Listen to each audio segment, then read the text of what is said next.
Good morning, all of you. How are you all? I hope you all are fine. So, this is your Hindi class. Today we will read chapter number 6 of your Hindi class 3rd. घमंड का फल।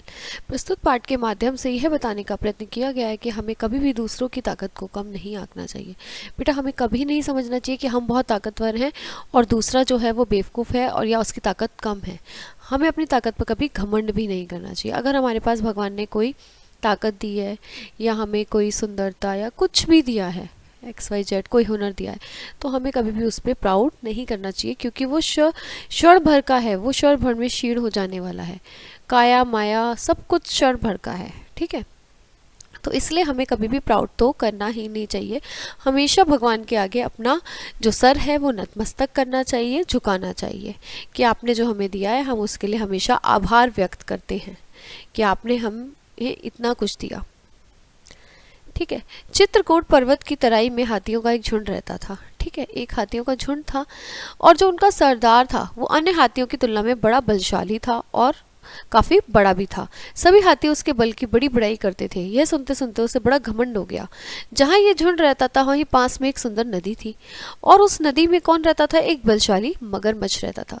पर सभी हाथी जो है उससे दूर रहते थे। क्यों? क्योंकि वो काफी बलशाली था। अपने अतिरिक्त किसी अन्य बलशाली के बारे में सुनकर जो हाथियों का सरदार था उसको बड़ी ईर्ष्या होती थी। उसने सभी हाथियों से कहा, तुम निडर होकर नहाओ, मगर को मैं देख लूंगा। कई अन्य हाथियों ने भय के मारे मना कर दिया कि नहीं। एक दिन घमंड में चूर व सरदार अकेला गहरे पानी में चला गया, अकेला ही नहाने चला गया। अन्य हाथी भी किनारे पर नहा रहे थे।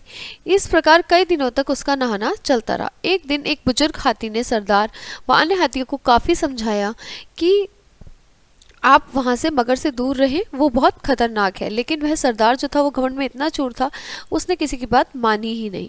इस प्रकार वह रोज नहाने से सरदार और सभी हाथियों की हिम्मत बढ़ गई। अब तो वह निडर होकर वहाँ डेली डेली नहाने लगे।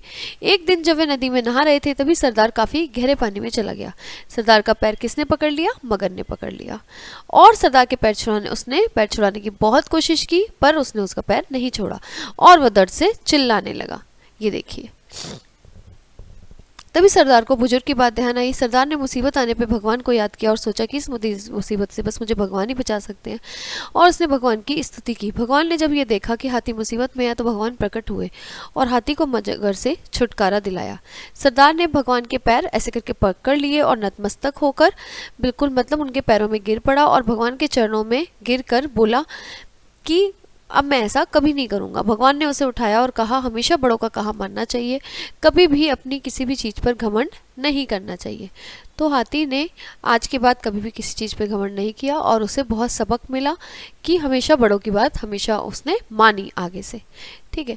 तो यही हमें इससे सीखने को मिलती है कि घमंड का फल अच्छा नहीं होता। हमें कभी भी प्राउड नहीं करना चाहिए और हमेशा अपने से बड़ों की बात, मम्मी पापा, टीचर्स की बात माननी चाहिए, क्योंकि वो जो कह रहे हैं वो हमारे भले के लिए कह रहे हैं और वो सही के लिए कह रहे हैं। वो कभी गलत नहीं होते, वो आपको सही राह दिखाएंगे हमेशा। ठीक है बच्चों, ओके, हम आपको अब नेक्स्ट क्लास में मिलते हैं with a new chapter. So till that time, bye bye and have a nice day.